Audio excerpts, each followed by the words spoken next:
আমি কলকাতায় একটা ফ্ল্যাটে থাকতাম। তো সেই ফ্ল্যাটে যখন ফিরি, তারপরে ঘরের ভেতর যখন ঢুকি তখন দেখি যে পুরো ধুলো ঘরটায়।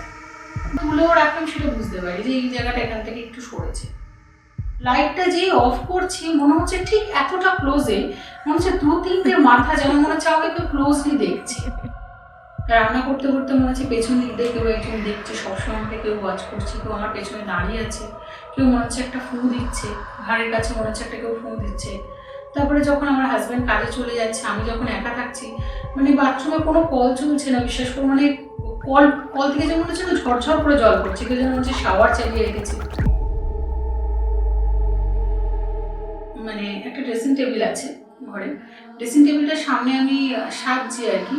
অমনি সময় দেখছি যে কেউ মানে রান্নাঘরে আর কি একজন ঘাড় ঘুরিয়ে দেখছে, মানে আমি যে সাজছি জিনিসটা ঘাড় ঘুরিয়ে দেখছি, আমি সেটা আয়নায় দেখতে পেয়েছি।